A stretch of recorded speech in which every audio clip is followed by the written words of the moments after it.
sure that I'm sized up on the screen properly. Alright, here we go.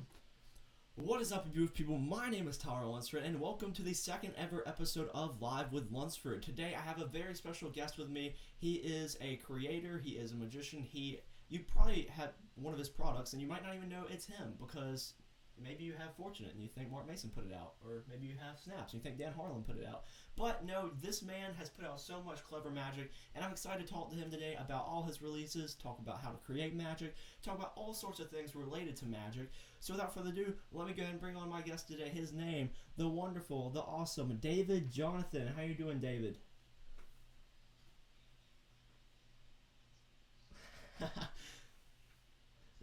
Yeah, good seeing you, and good seeing everybody in the chat. Definitely we'll be answering some of those questions after we talk about Snaps first, but one of the first things I do want to talk about is Snaps, the project that you just released with Dan Harlan. I think it just came back in stock, and yeah, just tell everybody what it is, and any other questions that they might have, I'll ask you.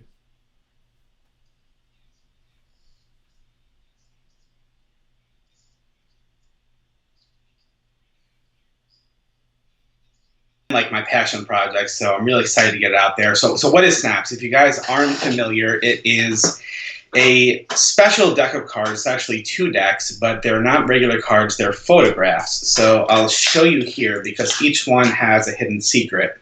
So if you take a look, it looks like a bunch of photos, but in reality, they are actually letters hidden here. So if you take a look here, well, actually this is from the other deck, but that's an easel, but it's an A. That is a door handle, but it's an R. So it's basically a photo alphabet deck. All right, so there is tons of applications you can do with this, lots of word reveals and really cool stuff. But we didn't stop there. So as Tyler mentioned, it's not just myself. This is a project that I worked with the legend Dan Harlan on. And it was a really great experience to work with him and see his creative process because the guy is just a freaking genius. So it was really cool because we both had the same idea. We both arrived at it different ways. And luckily our paths crossed and we got to share our different approaches to this because he had his own take, I had sort of mine. And we combined routines together. We had a lot of the same ideas for the routines, but we had different approaches, and we sort of worked together, and we came up with over a dozen routines that we share using both decks because the second deck is all a bunch of iconic images here. So we have a star. These are like ESP symbols, circles, crosses. There's numbers, there's ESP symbols, there's psi forces, there's animals. It's basically anything you can imagine is hidden within these cards. So it's a really cool project. I don't know how much you guys are familiar with it. If you're not, I definitely recommend heading over to the Penguin page for Snaps and watching the second video. It's kind of like an infomercial, but in a good way, like one you actually want to watch, where Dan just shows everything. Because it's one of those things where it's not something we really want to hide here, right? Like, we're honest in the ad copy. You know exactly what it is you're getting. So, we go over the marking system, which was done by Phil Smith. We give examples of all the routines. You see videos of it. There's book tests, there's packet tricks, there's mind reading, there's like prediction effects. I mean, there's just so much that you can do here. It sounds kind of cliche, but it is one of those things where it's like endless possibilities. And I think that's really true here. I mean, David Kenny over at the other review channel, my bad for saying his name here. No, I think don't shout out the enemy. No, I'm just kidding. No. Yeah, no, David's you guys. awesome. Yeah, he said that I should write an entire book on what you can do with this deck as my next project. So it really is cool, and that's what I'm really excited about this finally coming out because Dan and I give you a lot of great routines that we work all the time, but we're really excited to see what you guys come up with. So we set up a Facebook group for you to share your ideas because it's one of those things where people tell me, like, right when they see what it is, their mind just starts racing with all these different applications, and they're so excited to like put their mind to use and see what they come up with. And that's the part that I'm really excited about, because now that it's out there, now that you guys have this, I'm so eager to see your creations and how you guys are using it. And the Facebook group is already filled with some great ideas, and that's only going to continue to grow as people get more used to it and start to put their thoughts to it. So in a nutshell, that is Snaps. It's a big project, but I know I just rambled a little bit, but hopefully that gives you a sense of what it is. That was awesome. Yeah, that was much more than I thought it was going to be. I'm excited, so Okay. Sure. We'll have to. There's me. Hello, people. Let me see if I can get this on.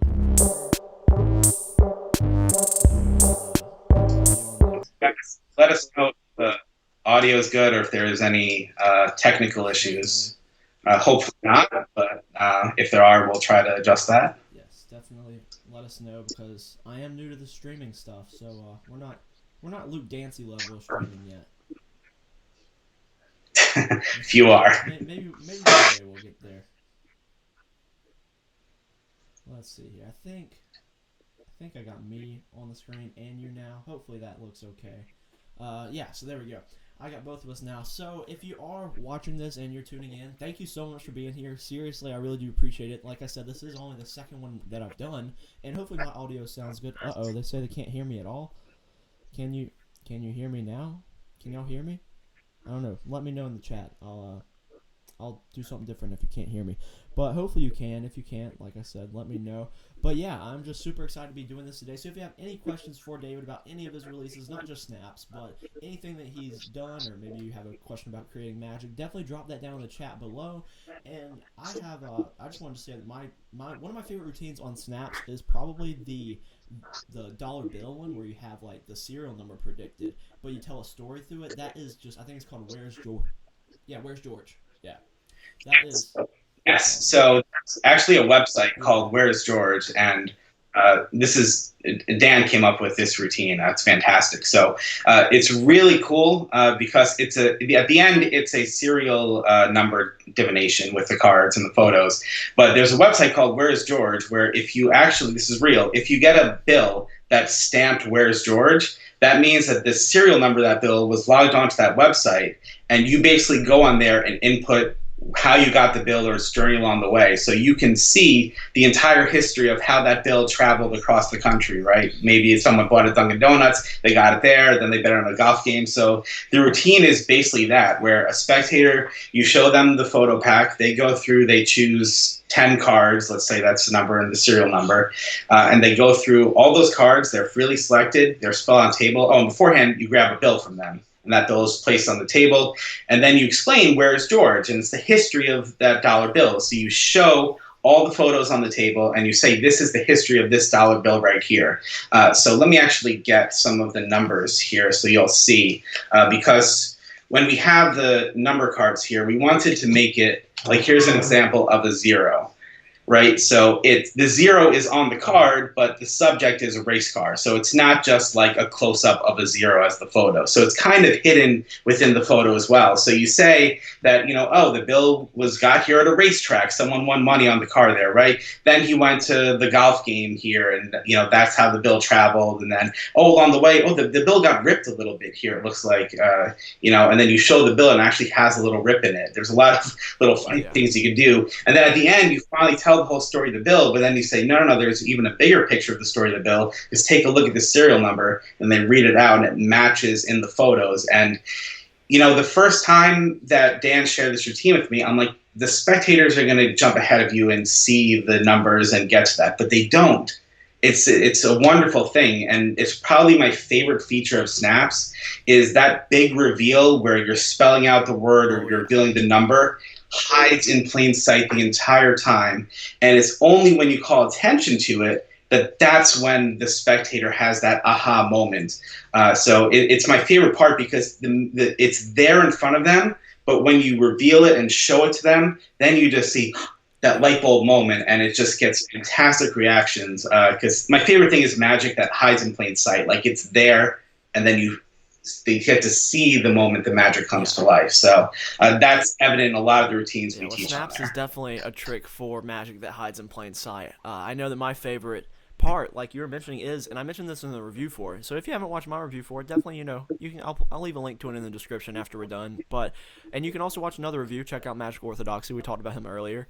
But yeah, so that is probably my favorite thing about Snaps, is that you just get to see that moment where someone realizes that those cards are letters or numbers or whatnot, and that is just awesome. It really is. I love that. But yeah. So hopefully that's good. If you can hear, hopefully you can hear me now. If you can, let me know. Can you hear me? Can you people hear me? I believe you can now. I had my mic turned around backwards, which is just really professional.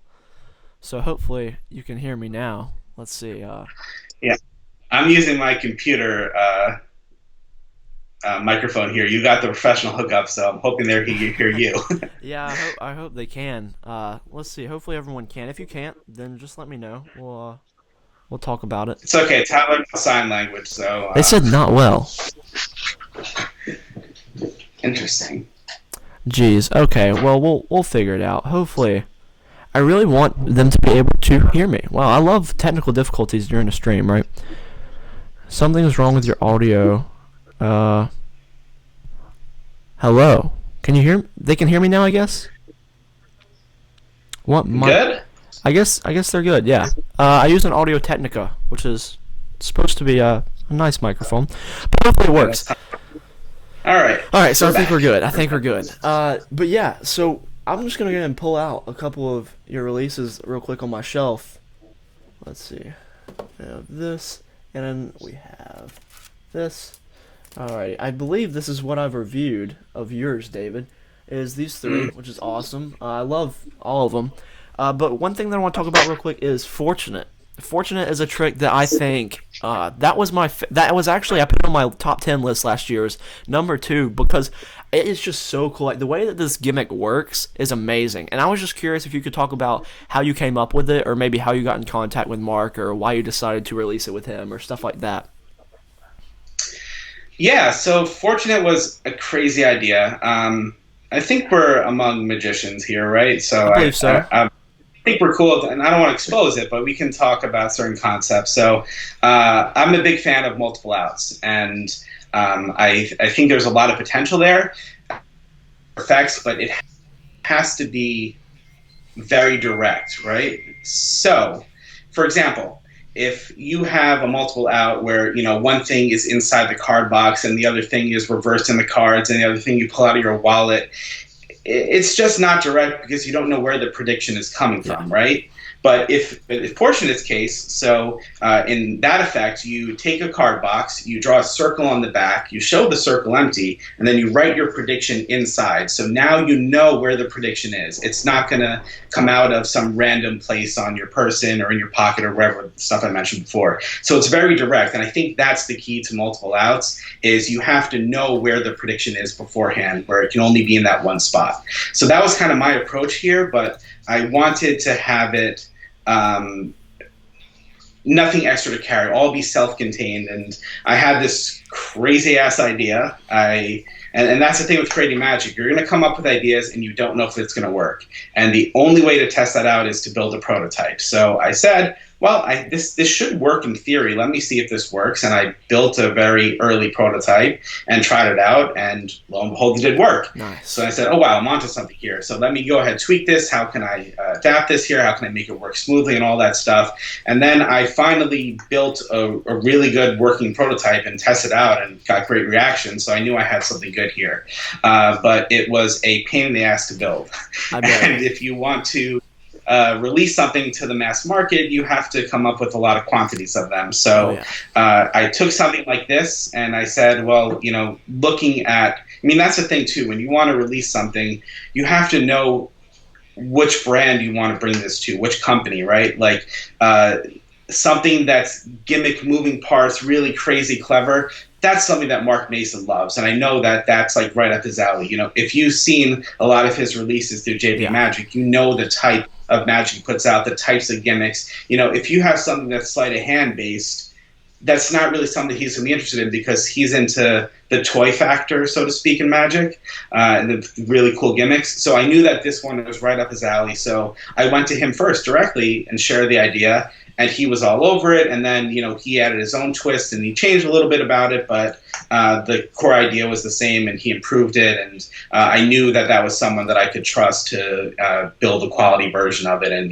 make it work as I wanted. So that's another bit of advice. Just because you have an effect, you need to look if it's something that you think would be good and want some different companies out there. If it's something you can do yourself, I recommend trying that. I mean, I think in my case, I want to work with companies to sort of build a little bit of a reputation, so to speak, or that, hey, this guy releases good stuff, it gets noticed, and the stuff he puts out is quality and workers, so that if I do start to release stuff on my own, at least I sort of have that foundation around me, or at least I hope I do. That's up to you guys, obviously, but Yeah. I stay behind everything I put out, right? But it helps to look at the companies, look at their strengths. If you have a book, that's something you should go to Vanishing Ink for, right? Because they're the experts at producing books. If you have something highly visual that might not be so practical, go to Sans Minds, right?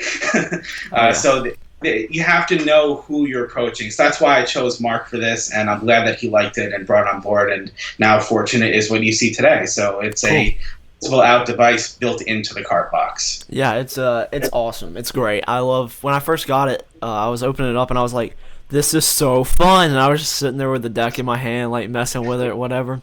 But one thing that I do want to mention is I know some people have actually reached out to me. But if you have a problem with your original Fortunate gimmick, I believe there's a manufacturing issue with the first batch that Mark is happy to fix and send you a new one if you reach out to him and show you that yours is not right. Is that correct, David? Something like that? Yeah. Don't want to rain on the parade, but yes, in the initial batch that went out to Murphy's, there were a handful of units that had an issue. I mean, things happen. It's unfortunate. Unfortunate. That was good. Yeah, pun intended, I guess. But yes, if yours, without giving away, if yours does not function smoothly, if you cannot do what you need to do effortlessly with no resistance, then please send Mark Mason an email and he'll be happy to replace it for you. Because that's not how it's supposed to function. But all the new ones at Murphy's now, I think, are all working perfectly. The whole new batch, I think after the initial batch sold out, Mark sent a whole new one over, and all those work great, and he's happy to replace it free of charge. So hopefully, again, that only affected a certain number, but I don't want anyone to be disappointed. I mean, if anyone knows me, I try to put customer service as like my paramount objective. I don't want people to be dissatisfied with anything, hopefully in Magic in general, but especially with my name on it. I like to stand behind it, and I want to make sure that everyone's happy and they don't feel any buyer's remorse or anything like that. Yeah, no, I totally understand. I think it's a great effect, and I wasn't, I was just trying to point it out because I feel like if you get something and it doesn't work, which, like I said, mine worked and mine was fine, and like you mentioned, it was a handful of units, but I just wanted to say that because some people did have an issue in the beginning and don't want them to be left in the dark, which is totally not David's fault, but great trick nonetheless. I'm glad you mentioned it because it is worth getting out there that if you do have it, please reach out to Mark. He will replace it. So I'm glad to spread the message out there. Yeah, and your other effect that I have sitting right here, Sovereign Sandwich, that came out pretty recently. It's really cool, like kind of like the King Sandwich effect. But if you want to explain that and tell a little bit about how you came up with it, and because this was self-produced too, right? Yes.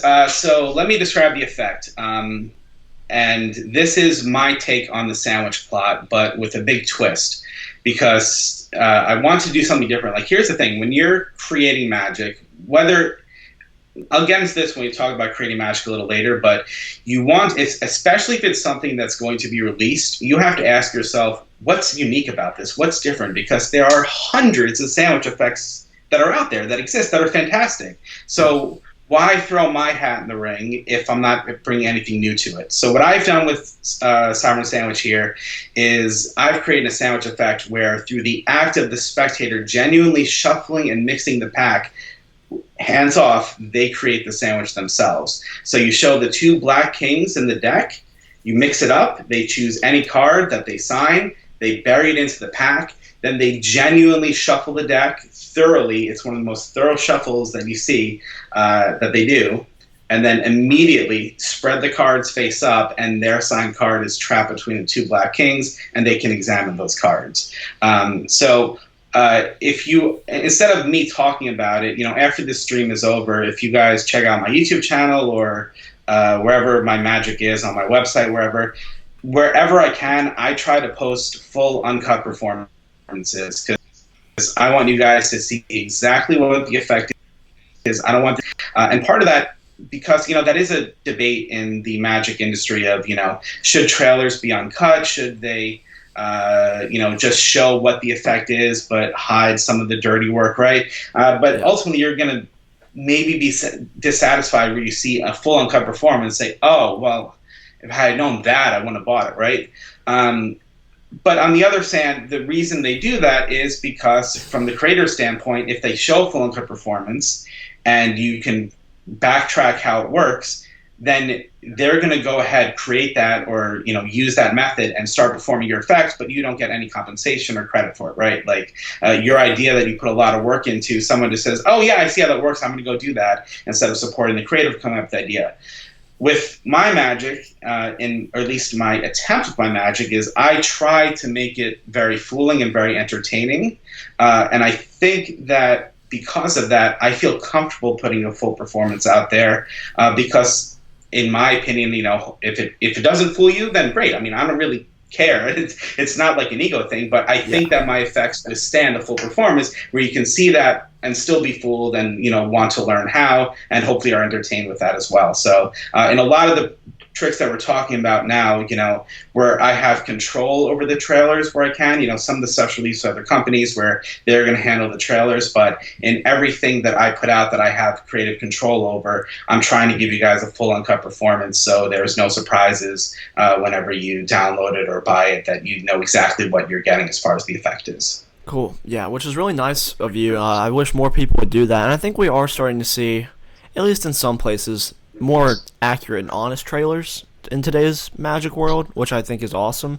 And I think even Sandsmines, sorry to cut you off, but Sandsmines, who was the main culprit of that, on their YouTube channel, they're now posting a second video, which is just right to a cell phone, uncut performances, which I think is great, because they've been probably the most heavily criticized, but you got to give credit where credit's due. They listened to their feedback. They started to make adjustments, and they were pretty innovative as well. They were one of the first companies to have that tagline at the end, that screen on their trailers that shows the performance angles, difficulty, all that stuff. And I think they've made a lot of strides over the years that they don't get credit for, because a lot of people just say, oh, it's Sandsmines, it's not practical. But, I agree. That may be true, but give some credit where credit's due. So I totally agree. You're right. That was one of the companies that I had in mind when I was mentioning that is Sandsmines, because like you said, they do post these like uncut performances of some of their effects now on their YouTube channel, which is really nice. And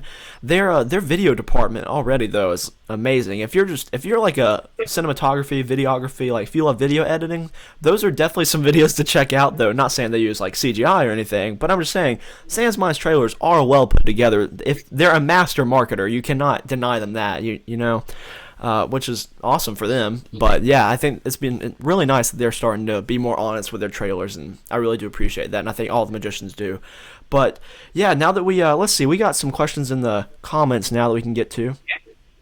Let's see here. Illusionist and Sandsmines. Yes, Illusionist was someone that I had in my mind as well when I was thinking about that. All right, let's go back up to the top. All right, actually, let's just start at the bottom and work our way. Okay, so we got, do you have any more projects in the making? Magic Tricks 51 wants to know, do you have any projects in the making right now, David? No, unfortunately, I have nothing. Oh, no. Obviously. Yes, there is a lot in the works.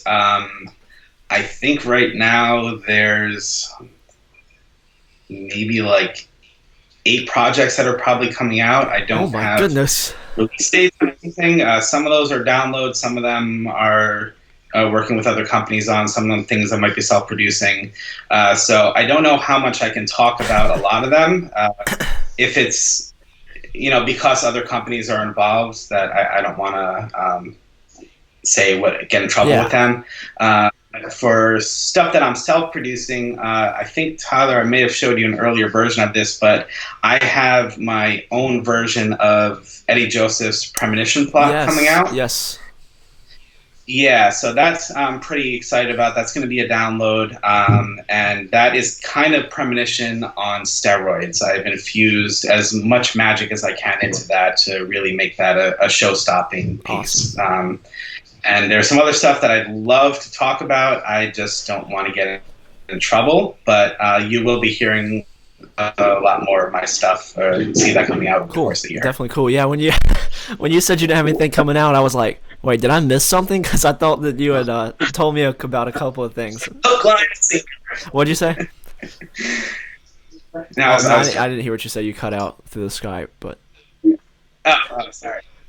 Yeah, I mean, that's the thing, obviously, and don't really want to touch on the current situation too much because this is a fun thing to take our minds off it, but there's a lot more time at home, so I've been able to revisit more effects that I've sort of put on the back burner that I haven't had time to work on, and start to come up with more solutions to those plots. So, yeah, it's been definitely helpful from a creative standpoint. Yeah, I totally agree. I felt the same way being in the house. Like, what can I do? And I've been able to get some stuff done. I created a couple things, been working on some things that I personally created, been getting some reviews filmed. I think someone even mentioned that they saw Flame sitting on my shelf, which is accurate. There's Flame up there. It's coming soon. And we also have Candy Cash, which should be dropping either today or tomorrow, which is a cool effect, a visual effect from To Me Magic. But yeah, let's look back through the comments section real quick because we got some more in there. Let's see here. Sure. So Marco said, "What's your favorite Gaff deck?" Let's see. That's a tough question. That's a tough, very good question. I mean, I think Invisible Deck, just for what it is probably the best Gaff deck, but it has been overused. So I think one of my favorites is still the Monte Cristo or the Mastermind deck. I mean, as far as the ability to force a card, I don't think that it gets much better than that. I think probably my favorite Gaff deck is in, like, maybe misprinted cards. I'd say is one, probably either the Illusionist Gaff deck or a Gaff deck that I found online somewhere. I don't even know the name of it. It was just said Gaff deck, and it was Bicycle, and I bought it, and it had some really cool things in it. But also, I had a trick inspired by one of the cards in the Illusionist Gaff deck that you might see coming soon to Beyond Perception, or maybe somewhere else. We'll see. But yeah, so I really do like Gaff work. I'd say another good one is probably the Mental Photography deck. I'm a fan of that as well. I think it looks really cool. But yeah, so there you go, Marcos. There's some of our takes on Gaff decks. Yeah. For me personally, I'm not as big a fan of like the marketed Gaff decks where you get a bunch of Gaff cards within it. To me, a lot of that stuff, I kind of like Lloyd Barnes' approach to it, where the Gaffs help hide the method. But if it ends in something where the queen now has two heads and the other one banished from the other queen or something like that, to me it just kind of screams Gaff card. Because I think our spectators are smart enough to know where it's printed, where they'll enjoy the magic of it. But I think to leave them with that lasting image of a Gaff card that, to me, clearly looks printed, I'm not as much of a fan of that stuff, but that's just my personal opinion.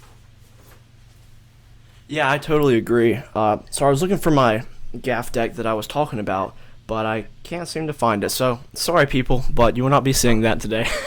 Let's see, we got a couple more. Let's see. We got people just saying hello. Hi, Matthew.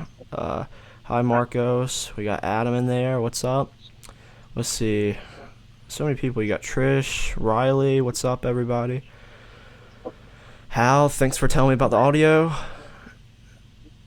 And yeah, so we got a couple more questions. We'll answer those real quick, and then we'll start talking more about creating magic. Let's see here. Tyler, I want to start a review channel. Any tips or advice? Let's see. They said, I've literally watched all of your reviews. Wow, that's a lot. I've put up a lot of videos, and that you've watched every single thing on this shelf, which is a lot of stuff. So thank you for that. That is you should get a trophy. But yeah, maybe I should create a quiz and see how many people have actually watched my videos. No, I'm joking. But one suggestion that I have for starting a new Magic review channel, I'd say probably just because it was tough for me in the beginning, because part of the reason I started a review channel is because I wanted to have an excuse for buying Magic, because I had so much Magic just lying around that I wasn't doing anything with. Because I mean, I was performing, but you can't use everything that you buy in a routine or a set that you're performing. So I needed a reason that I could buy more Magic and get away with it, right?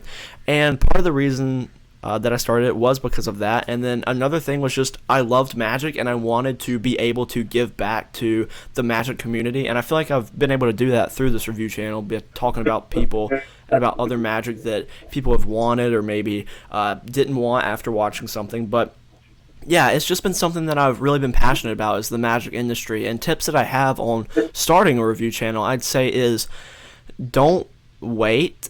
I would say start before you're ready, because if you wait until you're ready, like, you're probably never going to be ready. Like, you're never going to think you're ready. I'd say just start filming with, like, a cell phone. If you just get, like, set up your cell phone somewhere and start filming from there. And then as long as you are, this is probably my biggest advice, is consistency. Be consistent. Like, produce content at a consistent level.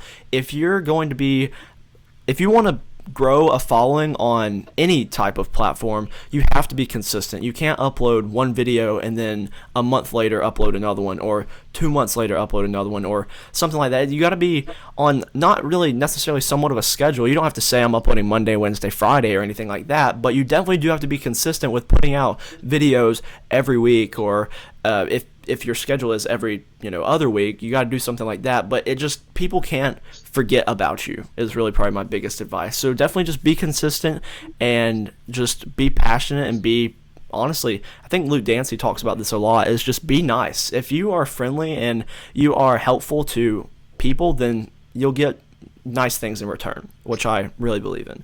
So yeah, that's probably some of my tips on starting a YouTube channel for Magic.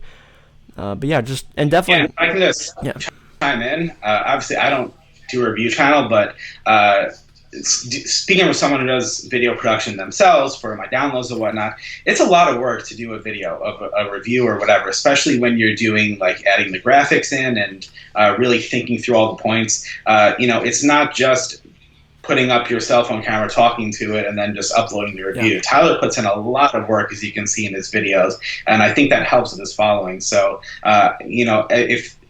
if you're going to put your face and your brand out there, or yourself, then you should try to put out the highest quality that you can. And I think Tyler's done a fantastic job at that, as far as the quality of his videos and all that stuff, the content, everything you said is great. But I don't think people realize just how much work goes into producing just one video. Yeah, it does. You're so right about that, and I appreciate the compliment. But that's another thing, is you do have to be willing to put in the work. This is not something that you can, just kind of sit back and think, oh, I'm going to get, magic tricks sent to me after uploading a few reviews. Like, it's going to take a lot of work. I mean, there are nights where I didn't go to sleep because I was up filming, editing, or something like that. And I'm not saying you have to be at that level of, like, obviously sleep is it's healthy. You need to get sleep.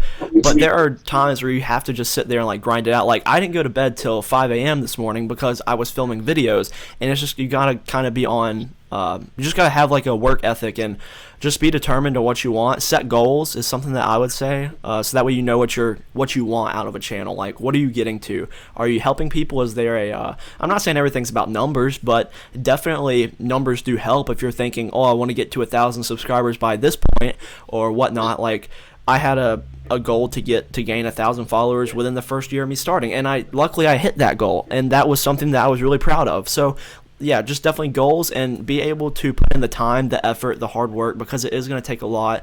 And I know David, watching his tutorial videos for a lot of his effects, you can tell that he does put in a lot of work, because they're very well thought out. Like he was mentioning, the points you have to go into, and the background, the camera, everything is well thought out. So definitely just be able to put in the highest quality of work that you can, and always improve. Like, make your next video better than your last. That is probably the best thing I would say. So yeah. Yeah, I can attest to the lack of sleep when I'm ever filming a video because I have a day job during the day, and then I have time with my kids at night, and then I spend time with my wife, and then they all go to bed, and then it's my time. So all the videos that you see from me are filmed anywhere from between like midnight and 3 in the morning, something like Nice. that, and then same with the editing hours and all that stuff. So Yeah. if you ever catch me like dozing off or falling asleep or bad guys in my videos, you'll know why. Yeah. Well, I guess we're lucky to have you here at 1 p.m. Yes. Carve some time out of your day. Yeah, I appreciate it. Thank you so much. Let's see. Yeah, no, thanks. Let's see. Adam said, "Thanks, Tyler, for having this. Thanks, David. Very informative. Thanks, Adam. Thanks for being here." Let's see. Cool. Hello from Winnipeg. Nice. Hello, Rob from Winnipeg. How many packages do you get a week, Tyler? I honestly don't get too many. I probably get like a couple tricks a week that are sent to me, but I buy a lot of magic as well. At least that's something that I try to. Because when I started this channel, it was, hey, I'm not sponsored. Hey, I don't do this stuff to make money, or not to basically. I don't want to. I'm trying to figure out how to word this. I don't do this for me. Like, I'm not trying to just gain a whole lot of clout or whatever you want to call it. But it's more so like I started it because I wanted to be helpful to people. And that's what it's going to stay. It's going to stay a channel where I get to help people, and a channel where we just get to forget about what's going on in the world and just talk about magic or watch magic content. And yeah, so that kind of went off from the question. But yeah, I do get a couple tricks a week, and I still buy a lot because that's what I founded this channel on, as I never wanted to lose the whole unbiased sense. What'd you say? Everyone's guilty of buying too much. Everyone's guilty. Yeah, I know. Find an excuse for buying. No, I'm joking. But yeah, so I get some stuff, and then I buy a lot still. Let's see. Yeah, well, actually, I'll touch on that one more second. Yeah, there's something like that. I feel like if you get too much stuff sent to you, like, I don't want people to think that I'm not being unbiased. The reason that I accept the stuff that gets sent to me is because I never want to turn down a piece of content or a video for my people that like watch these videos. So it's always nice to be able to basically have free content for someone that wants me to review something for them, which is always nice. And that's why I feel like people do accept stuff, because they want to get some content out for the people that watch them. Let's see. If I didn't answer your question, just ask it again in the comments down below. Someone said, Tyler, how old are you? You seem too young to have such a good review channel. Well, thank you. I do try to put out good content, and something that I do pride myself on is being able to put out content that people want to watch, and hopefully that is something that I stay true to, that you at least you think I do. So hopefully you do want to watch my content. But I am 20 years old, so if you're curious about that. You got that baby face that I'm always going to look no more than 20. I know. The baby face is it. Someone told me to leverage the baby face if I'm ever trying to get something from just. So I'm like, okay, you know what? I'll do that. You know what? You might be annoyed with it now, but 20 years from now, you're going to be very thankful for it. Oh yeah, I appreciate. Yeah, hopefully it will be. Hopefully I will be.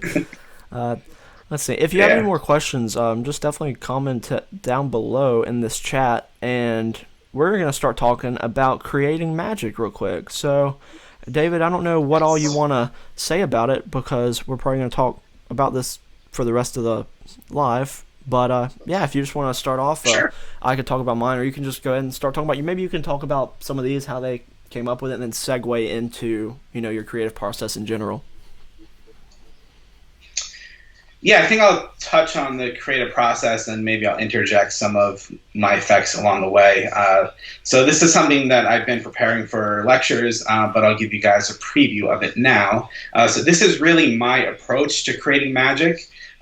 This will be a little long-winded, but I think you guys get some good information about this. First of all, I'll start by saying this is just what works for me. So I developed a system to help me along the way to make my effects the best they can be. There's no right or wrong way to do this. So, take from it what you will. But I believe that there are 4 main approaches to creating an effect.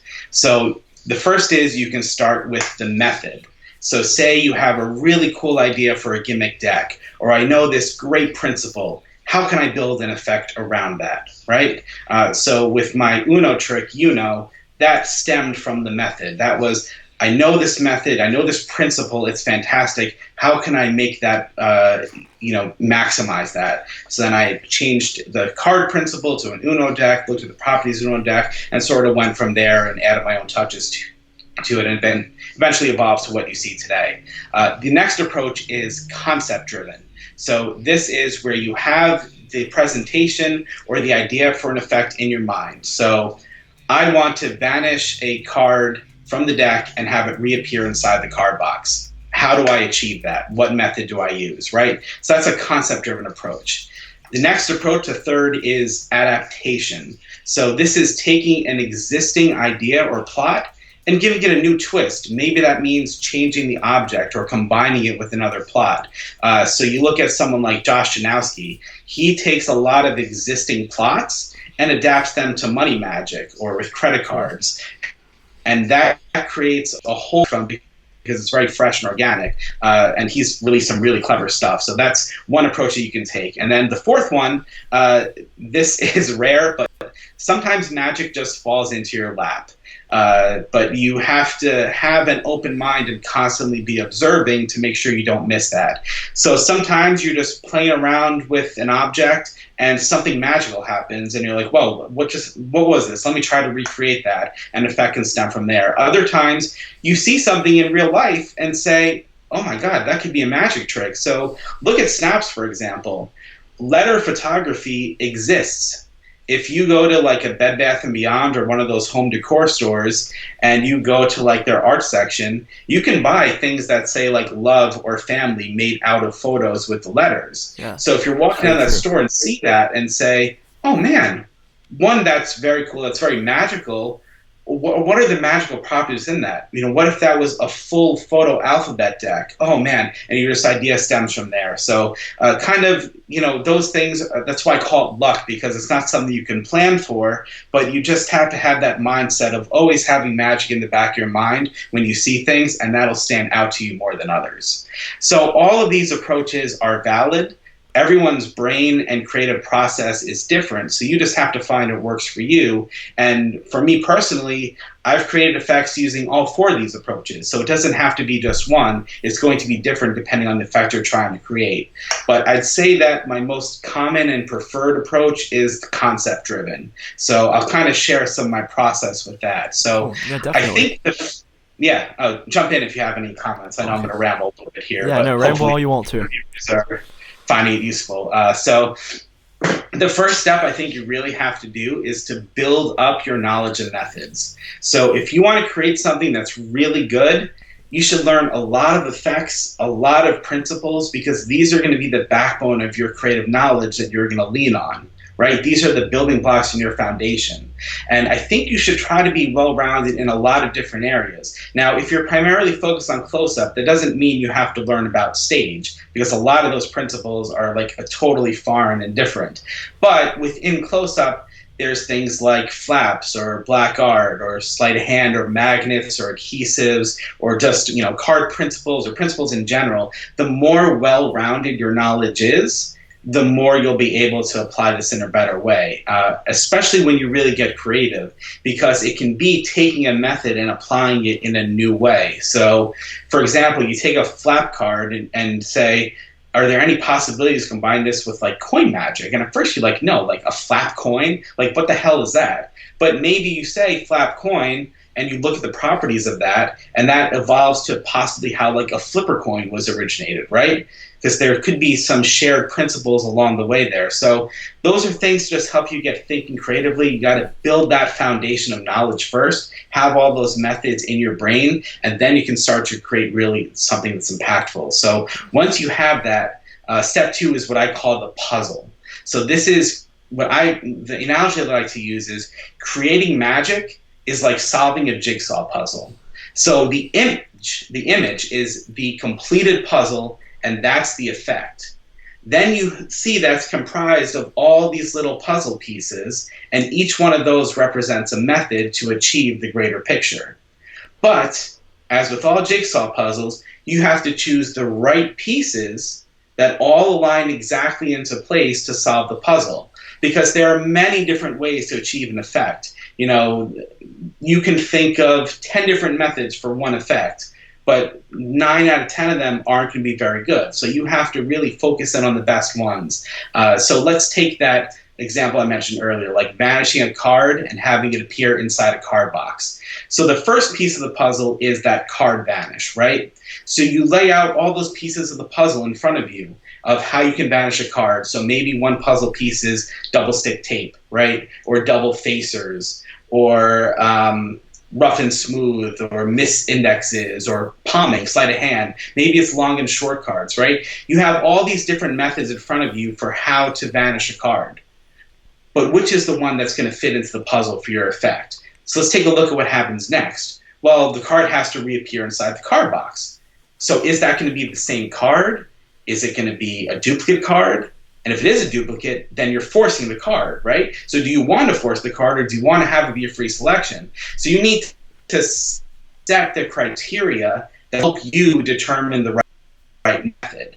Now, say you do want it to be a free selection. So then you say, okay, well, maybe palming's the best approach here.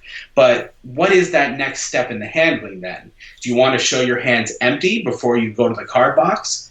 Well, then you might have to revisit that phase. So you're going to keep tweaking with the methods, and you'll force yourself to get creative along the way with the stricter criteria you set. And eventually, you're going to have an effect where all the pieces are going to fit together, it all flows nicely, and everything fits into place, and now you have an effect that with a very workable method.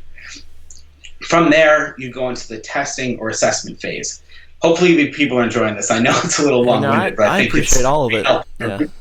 It's okay, great cool. knowledge. So the first thing that you do, once you have your effect, first thing, imagine that your effect is not yours. Imagine this is something you just bought, it arrived in the mail, or you just download it, watch a tutorial. What are your initial thoughts? Because seasoned magicians, we know right away if something is great or if it's crap, right? We'll know if this will work or if this is just garbage. So would you be happy with it? And you have to be able to review and be critical of your own effect. You need to judge it just like anything else you bought with your own hard-earned money.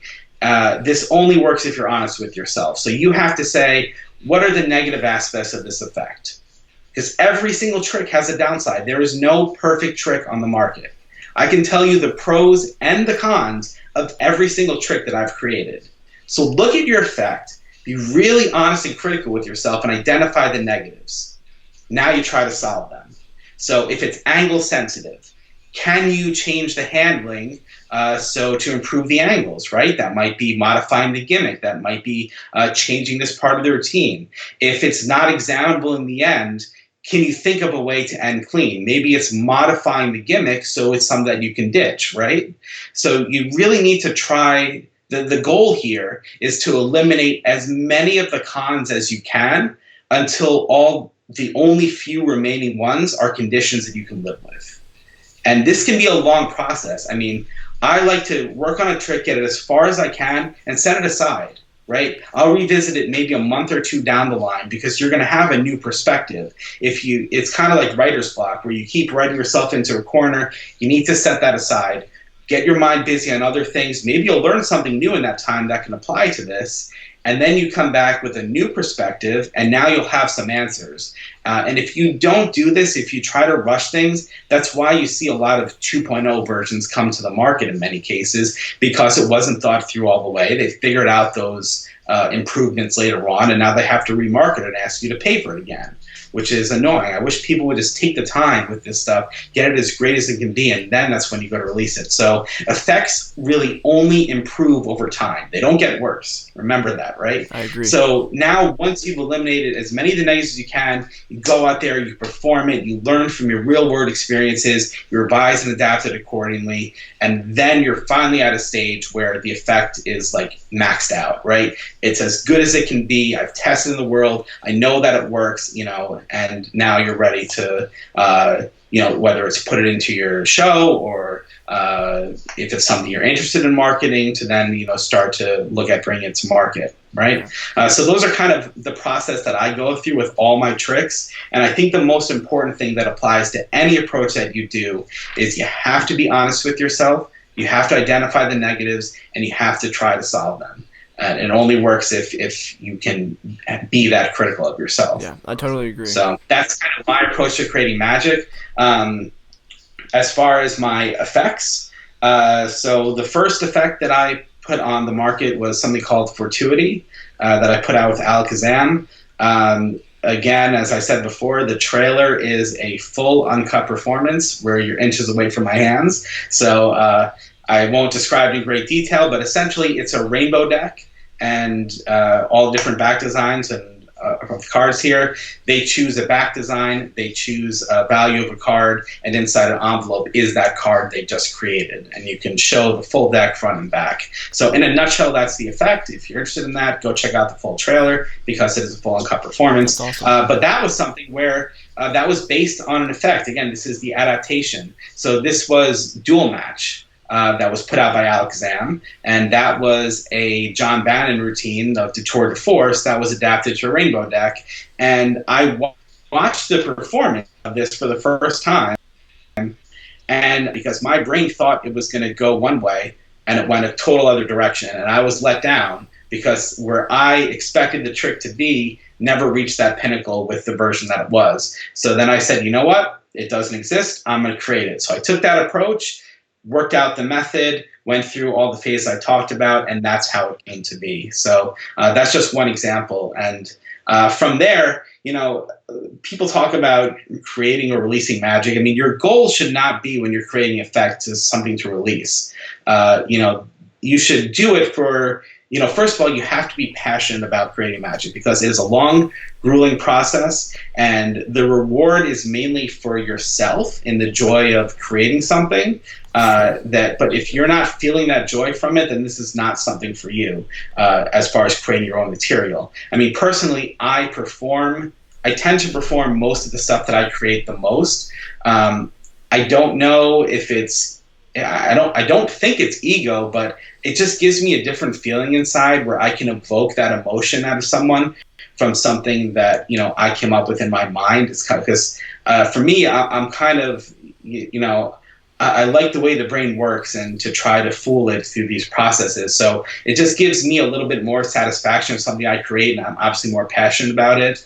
I kind of like to say, when you see a singer perform, if they're singing an original song that has a deep meaning to them and it evokes an emotion where, your audience actually has tears in their eyes, that's going to be more impactful for you because you're speaking from your heart. You're speaking from your words that you put into it. If you're doing a cover song, which a lot of magic that we perform is, and there's nothing wrong with this, by the way. This is just, one way to look at it. But if you're doing a cover song and you bring that emotion out of people, you're still going to feel that, but it's not going to have the same feeling inside. So again, maybe that is ego and I just don't want to admit it. I don't know what it is, but it's kind of, part of the reason why I enjoy creating. And then also it's not just me, because part of the reason I share magic with the community is because one, I think it's worthwhile, and two, I get that same amount of satisfaction and joy when seeing others performing, effects that I've created. It doesn't have to be me. That's why I don't think that it's ego, because I love to see, if you guys have video for any of my effects, share them with me. I just love to see that something that, I created in my basement one night can evoke this strong reactions out of our audiences, whether it's me performing or anyone else. So, a lot of people create magic and try to hold back their best stuff. That's not me. That's not my motivation. I'm here to try to share the best thing with the world so that everyone can go out there and perform it. Now, I'm not, a performer in the sense where, I don't have a show that I do. So maybe for me, that's why my motivations are different, because some people like to have their own creations, so their shows are unique, right? Or so they're doing something that's special to them, and that's what they're known for. I'm not in that position. I'm just trying to be as unselfish as I can with my magic. So I know I talked a lot there, but hopefully that was useful and you guys enjoyed that. I'm not following the comments, but Yeah, no, that was a lot of knowledge that you just dropped, and I really appreciated it. Someone actually asked, Magic Tricks 51 said, "Do you have any tricks that you don't want to put out?" But I guess that answers that question. no, I don't hold back anything. I mean, like I said, this stuff takes time. So there's nothing that I don't want to put out, but I'm only going to put it out when I feel that it's ready and I know that you guys are going to be satisfied with it and that it's worthy of being put out, which is a big problem in the flooded market that we have today, that things are just rushed out too often. Very true. Yeah, there's so much magic coming out these days, which is, Same. it's good and bad because you have so much magic you can choose from, but also all this magic coming out, like you said, does create like a flood and a rush of I gotta get this out, I gotta get it released, all that kind of stuff, which is, all right, Yeah. but I mean, it's not really that good. I guess for some effects it does work out. They're trying to get it out quick, and it ends up being a good trick. But some it does tend to backfire. But yeah, definitely you can tell that you put a lot of work and thought into your effects, which is really appreciated, I know. But I'll just add a couple things to what you were saying about creating magic, and then we'll answer some questions in the comments. I was gonna say at the first part, when you're talking about have this knowledge, this foundation of a bunch of different methods, so you can kind of know where you're coming from, maybe choose from those and stuff like that. That's another reason that I wanted to start reviewing magic too, and why I need an excuse for buying so much magic is because if you buy a ton of magic or you learn a ton of magic, there's so many more ideas that you're going to get opened up to, and you might get inspired off the back of something else that you've bought, which is another reason that I just wanted to have so many different methods and ideas in my mind, because I'd say over the past, actually while having this YouTube channel, I've found that I have this passion, this love for like consulting and like creating magic and stuff like that. And no, I'm not saying I'm a consultant or anything I'm not by any means a consultant right now. But in the future, that is something that I would love to look into and be able to call myself a magic consultant, because that is something I can make money off of, because that's something I'm passionate about. I love creating magic. I love talking about magic, and that's just something that I think is really cool, especially just going off the back of what you said, is having so many ideas and methods in your mind can help lead to something that you didn't even know existed in the first place, which I think is really cool. And then, yeah, just really towards the end of your process, another thing I recommend, and I don't know if you mentioned this, but reaching out to other magicians and making magic friends. Yes. Yeah, if you go to any conventions or anything like that, definitely try to make at least one magic friend that kind of knows what they're talking about, and you can, someone that you trust as well, because you're going to be showing them some things that you probably don't want a lot of people to see, and you can get their feedback on it, and I think that's another helpful step that you can do before you end up, putting that final stamp of approval on it. But that's really One thing on that is, absolutely, I was going to mention that as well, but you don't want your magic friends to be a bunch of yes men, because that's not helpful to you. If they just say that everything you do is great because they want to be nice, then you're going to get that false sense of that, oh, this is really good. But if it's actually shit and they're not going to tell you that, you want your friends, and you'll appreciate them more if they are honest. They say, you know what, I really like the concept, really like this, but I just was not a fan of this. It just seems too obvious to me, or whatever the issue is. Yeah, no, I totally agree with that. You're so right. So yeah, definitely find some people that you can trust, and people that are going to be honest, and even sometimes brutally honest with you. If it's something that's crap, they're going to tell you it's crap, Especially now with the increased connectivity and due to current times, whatever. But that, a lot of people say, well, I don't have magic clubs near me. I live out in, wherever. I don't know many magic friends in person. You can Skype with people. There are tons of magic groups on Facebook where people are sharing their ideas and asking for honest feedback. So there are opportunities out there, if you go look for them. And I recommend some of those Facebook magic groups. Some are better than others, but there are some very helpful people out there. Yeah, I definitely recommend Facebook groups as well. It's a great place that you can meet other magicians that might not be near you, but you can still connect with them online, which is the beauty of the internet. But yeah, we have a couple more questions. Let's get to them real quick before we sign off. Oh, where did I go? There we go. Let's see. One question. I'll kind of go from the bottom. Let's see. If you had one trick for the rest of your life, what would it be? Oh God. It's a tough one. Uh, it's hard to say because you're kind of asking me like, what's my favorite trick then? Um, and I like a lot of my different tricks that I've created for different reasons. Snaps is probably like my baby, and it's so versatile. There's so much you can do with it that I would just say the snap stacks because I know that I have at least 20 different effects or routines that I can do with that because it really is a utility deck. So maybe that's a cheating answer. I don't know, but I would have to go with snaps just because of the sheer versatility and possibilities you can do with it. That it's not just a trick. So much. Yeah, so much you could do with it because, I mean, even if you wanted to treat it as a regular deck of cards, you totally could and do like a regular card trick with it, plus more. Oh, yeah. Yeah, really that's nice. The thing about snaps. I like to do a set with it, so I'm not just – you don't just start with like revealing the letters because then you kind of let the cat out of the bag, right? But there's a lot of other effects you can do with the photos where they hide in plain sight. They don't realize that to the end, where you do a mind reading thing, you do a prediction thing, you do this, and then it builds up to that letter reveal. So you can structure a whole set with those cards. Yeah, I agree. It's awesome. And let's see, a couple more questions we have before we get off of here. Sure. 453 Rob said, I'm so lucky we have a real brick and mortar store in Winnipeg. The real working magicians work the counter and are so willing to share ideas. Yeah, that's awesome, Rob. That really is a gift. Support your local brick and mortar store. Still have them. Yeah, definitely. Rob also wants to know, you can answer this if you'd like to. He says, you mentioned that you have a day job. Yeah. What is it that you do? I guess I can say. So I work for one of the professional sports leagues, doing digital media licensing for them. I try to keep my day job and my magic separate, so I'm not going to go into too much information there, but I do digital media licensing for one of the major sports leagues. Cool. Nice. And working from home in this environment. Yeah. Let's see. How do you feel about one-trick ponies? He also asked that question, Rob did. I don't mind them, personally. Again, for me personally, I'm not the walk-around magician, so I understand that the negative of that is pocket space, right?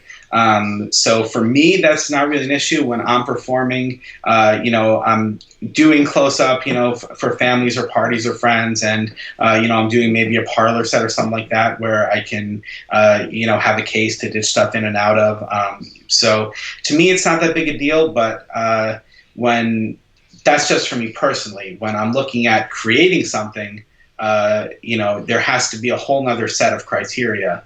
So you talk about, quick reset, all that other stuff, varied outcomes. Like those are all things that are good for those workers, and pocket space, have pack flat, play big, all that stuff. So those are things you have to keep in mind as well. But for me personally, in my performances or whatever, it's not that big an issue for me. And I am a huge fan of gimmick decks.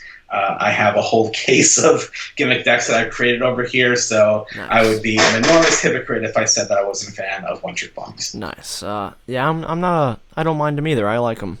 I think everything has its own place, and if it works for you, then it works for you.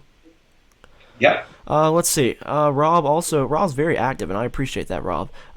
He says, I always wanted to buy Fortuity, but the price prevented me to do that, so waiting for a sale. How much is Fortuity, if you don't mind me asking?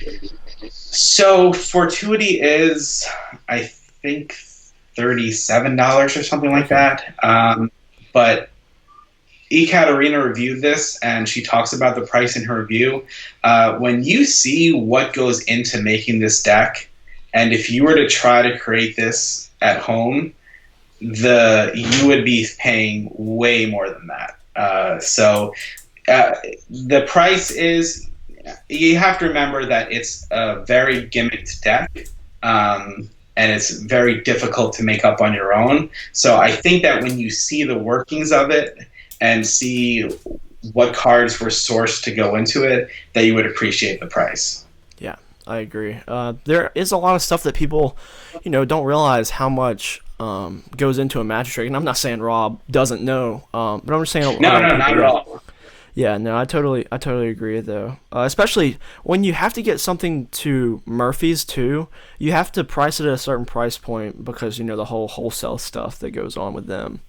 Um, Yes, that's a whole other thing. I'm not sure this is the right format for that, yeah, but speak about it publicly. But another aspect of creating magic, if it's something that you're looking to market, is understanding the pricing structure of the industry. It's understanding the ease of production. I mean, there's a lot of things that go into it, the costs, all that yeah, stuff. These are stuff that you don't necessarily see on the surface. But if anyone wants to message me privately, I try to be pretty upfront with that information because if creators are serious about that, it's helpful to know. yeah, So if you are going the self-production route, which I did with Sovereign Sandwich here, I have to look at the packaging, the materials, getting the cards that I need, sourcing that. How much can I charge, knowing that I'm only going to get a percentage of the cost when Murphy's or any of these shops place an order with it, right? So you really have to be aware of your margins. There's a lot that goes into it, and that is kind of why you see some of the magic priced the way it is. Some of the stuff is slightly inflated because they're accounting for the margins and they're accounting for their profits and all that other stuff. Now, for me, Sovereign Sandwich, a lot of people who reviewed that was my first self-produced physical item. And I priced it at $15, and a lot of people, I mean, even your review, you said it should have been 20. A lot of people were saying that I was crazy for pricing it so low.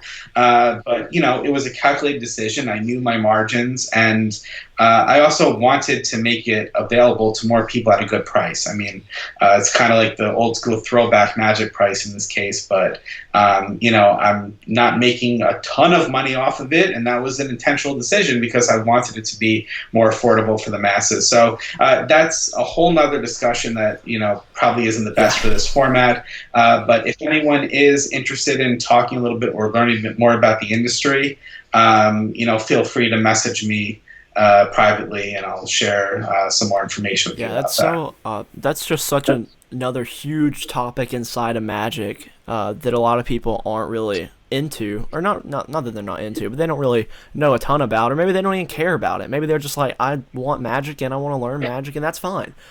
Me personally, I'm obsessed with the business and marketing side of Magic, so I love hearing about all that stuff. Yeah, and it's hard too because it's not information that's just readily available. Like, most of my knowledge of that came from personal experience and learning firsthand. I mean, I think we talked about this, but there's that book, is it Marketing Magic? Everything I Know About Marketing Magic by Maxwell Murphy. It's right over there. That was an eye-opening. Yeah, it's a fantastic book. The problem is that it was published like 6 years ago, something like that. So some of the information there is dated. Some is still accurate, but a lot of things. Our industry has evolved so much, especially with digital and the ease of production. I mean, if you want to release a trick or get into that now, it is easier now than ever. With even just filming a self-produced download is they make it so easy for you. But again, that ties into the flooding of the market and all that other stuff. So we don't have to get into all that now, but that's a topic for another day. And it's a double-edged sword. It's a positive and a negative in our industry. Yeah, I totally agree. If you are curious as to what he's talking about, it's this book right here. Yes. I know Penguin sells it. Let's see. There you go. You're too high. Oh, well, sorry, my camera's over here. There you go. Right there. It is for you. So yeah, if you want to know what this is, Everything I Know About Marketing Magic by Maxwell Murphy. I know Penguin sells it. I don't know who else would sell it, but there's so much good knowledge in here, and like David said, some of it is a little bit outdated, but still, this is a great starting point, I would say. So Everything I Know About Marketing Magic, if you would like to check out more about that, totally recommend it. Probably one of my favorite books, Magic books. Definitely. And that sounds a little stupid, but I mean, but I love marketing, and I love the marketing side of Magic, so that is probably my favorite Magic book, which is kind of crazy. Yeah, me too. It's awesome. Let's see, we got a couple more questions, and then we'll get out of here. Dan, we've been going for a while. Yeah, if you're still here, thanks for being here, honestly. Thanks for listening to us ramble. Let's see. not rambling or dropping that knowledge. Oh yeah, Tyler. yeah. We're rambling some knowledge out here, but yeah, it's totally awesome. I appreciate you sharing everything you're sharing. Adam says, Tyler, I love how you have all the tricks displayed on the shelves. Thank you, Adam. I love it too. This is an idea that I had for a while, and I finally decided I was going to put it into effect on January 1st of this year, so that's why that happened. Rob also says, I love the snaps effect. Brilliant idea. Do you find it as surprising to the audience when you do a second effect? The novelty has worn off by then? No? Well, as I said earlier, I structure it in a way that I'm not revealing the letters or the numbers or the hidden feature of the photos in the previous tricks. So it's all building to that, but I do 3 to 4 routines beforehand that do not take advantage of that feature. And then that becomes the finale where it brings everything home. Yeah, there's some routines in there on the download that don't include the letter principle or whatnot. So, and there's also some in the Facebook group, I'm sure. If you join the Facebook group, we teach a lot. I mean, it's not just filler. There's stuff in the Facebook group that really should have been on the video, but it's already almost 3 hours in the video that we had to break it up. But there are not just effects, but there are new principles hidden within the deck that we only discuss in the Facebook group. So if you guys have it, I really strongly encourage you to join the Facebook group because there's a lot of gold within there. I agree. Let's see. Rob the Robot. Never thought of using snaps for kids. Now I might be buying it. Cool. Let's see. Cool. What effect do you never leave home without? Riley wants to know. Well, I have not my creations, but I always on me is Jeff Price's Monkey. That is a fantastic effect. I know you're a big fan of that as well. Yes. And Jeff is awesome. I met him a couple weeks ago at a convention and is like one of the nicest guys on the planet. So always on me is Monkey. This T-Watch right here. Yeah, T-Watch. As well. A lot of people don't want to mention it by name, but you guys know what I'm talking about. Yep. And then I have some apps like Digital Force Bag I use a lot. That's fantastic. And then in my wallet here are some cards, tricks that I do. Yes You Can by John Carey is another really great trick that just fits in your wallet. It's just one card.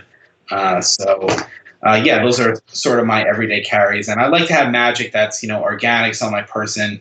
I'm not the type to just leave the house with a deck of cards in my pocket. That just seems very magician-y. If you can do magic, you should be able to do it with everyday objects like your watch, whatever. But it would also make sense for a magician to carry like a playing card in their wallet. So, for some of those small packety type tricks, that makes sense. But that's sort of my approach there. Yeah, I totally agree. I actually got my Monkey out. I'll actually do like a quick performance. Let's see. My camera's up here. Let's see how this. Slower. Or maybe not for the video. Yeah, sorry. for you. If you want to see it, I'll do it to you. I'm looking at the video this whole time. Yeah. Oh shit. Sorry. No, let's see. I probably looked weird because I'm looking off this way the whole time. Okay, multi-camera setup. But go ahead. Of course. Let's see. So right here, I don't think my lighting goes all the way over there. So I'm gonna try to do it from. Let's see. Okay, I'll put it right there. Hopefully, you can tell that this key right here, this ring, is in this bottom loop of this. Here, let's see. Watch. But if you watch 1, 2, just like that. Check that out. It actually goes into the middle. And this is totally examinable now. Your spectators can really hold on to this. That's the best part. You can literally just hand it out exactly right afterwards. Yeah. So sorry, that was a workings behind it are insane. Oh my goodness, yes, the engineering behind this is so cool. But yeah, if you want to check that out, if you want to get yours, it is $100, but it's well worth it in my opinion. But it's called Monkey by Jeff Price. So you can reach out to him on Instagram or whatever, or Plain Sight Magic. The first time I saw this, I thought it said Plain Sight, and then it said Plain Sight, and I was like, oh okay. But yeah, so definitely check that out if you would like to. Yeah, I love it. Check out Plain Sight Magic by Jeff Price if you'd like to reach out to him on Instagram. Last couple questions. Marco says, Tyler spitting facts.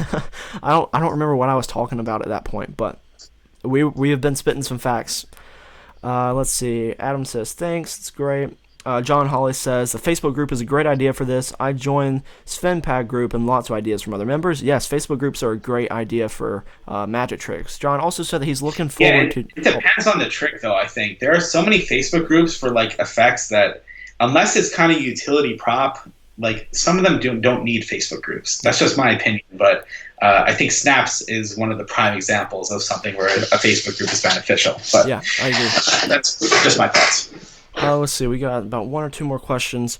Marcos says, "How much do you get per review?" What do you mean, Marcos? Actually, clarify that for me because I don't understand what you're asking me.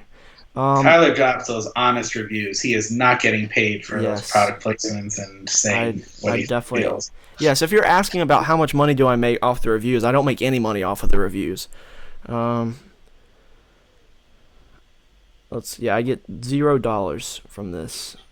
As of right now, I do not get paid. I'm never going to accept money for a magic trick to be reviewed. The only thing I accept is the actual trick for me to review it. So yeah, I don't make any money off of this. I don't even get. I don't even do YouTube AdSense right now either. I just don't run that. So if there's ads on my videos, it's not me. It's YouTube right now. Let's see. How much do you... Nope, that's the question I just asked. John also says, I'm looking forward to using snaps for tricks with kids who are not yet aware of suits, court cards, etc. It's a great idea. Yeah, definitely they can relate to pictures way more than a pack of playing cards. Yeah, I agree. Oh, Marcos clarified. He said, yeah, money, cash from ads. Yeah, I don't get any money from ads right now. I don't run ads on my videos. As of right now, if there are ads on my videos, let me know. But it's YouTube that makes that money. It's not me. How do I pay for tricks? I work a lot. Yeah, I get all my money from working. Yep. So that is how I pay for my magic, if you're curious, because that's what he just asked. Okay, I think that might be... Oh, it's the Canadian dollar that makes everything so expensive. Also, shipping kills it often for me. I did not mean to imply that you overcharged, said Rob. Talking about... Yeah, I don't even set the price for Fortuity. That was an Alakazam release, so, Yeah. That some of those stuff's out of my control. Yeah. But I do think it's good value for the money when you see what you get. Yeah. Yeah, one day, though, about the ads, Marcos, maybe I will run ads on my videos to make money. But yeah, as of right now, I work for all the money that I get to pay for magic tricks, if you're curious. Okay, I think that is almost all of them. If there's a question I didn't answer, then definitely comment it one more time down below before we get out of here. Before we do get out of here, I will... Yeah, one thing that... No, sorry, I was just going to say, one thing, if you guys want to learn a free trick... why not, right? I don't mean this as like a plug or anything, but I do encourage you guys, if you're interested, that if you head over to my website, davidjonathanmagic.com, you can learn Canwich for free. A lot of people said that I was crazy for making this free because I could have charged like $10 for it or whatever, but it is a really cool hybrid of card at any number and the sandwich plot. I think all I ask in return, if you want it for free, is to just sign up for my email list. But I promise you, I send only like blasts out maybe like once a month or something when there's something notable to send. I mean, you sign up for email lists and like companies email you every day with the latest product. I'm not that person. But if you want to learn a cool free trick, I'll just throw it out there. Yeah, that's awesome. Great for you to offer that free trick. I think it's great. I was actually going to ask you to plug something if you'd like to. I do have your website down below in the description, so if you are curious as to anything about his website, it's in the description down below, so click on that. You can go buy some of his original magic if you'd like to, or get that free trick. Yeah, or like I said, any of the stuff we discussed, I try to post full uncut trailers, so if anything sounded interesting, just head on over there and watch a trailer. I'm not asking you to buy anything or anything like that, but it's just trying to be upfront with you guys in sometimes deceiving times in our industry. Yeah. Riley says, thanks so much for this, guys. John said, you smooth talker. And Rob said, "Thanks, David. I love sandwich tricks." And then John also said, "Thanks." All right. Yep. Yeah, if you guys ever want to chat Magic, just reach out to me on like Facebook or Instagram or whatever. I'm happy to discuss anything with you guys. Yeah. Definitely, David is a person that will talk Magic with you. Very knowledgeable. Very nice to talk to, as you can see throughout this video. But yeah, I remember the first time. This is I'll leave on this. This is a funny story. So the first time that you had ever reached out to me, I actually had no idea that you were following me on Instagram. And I was about to do a review of Fortunate, which is the trick that we talked about earlier.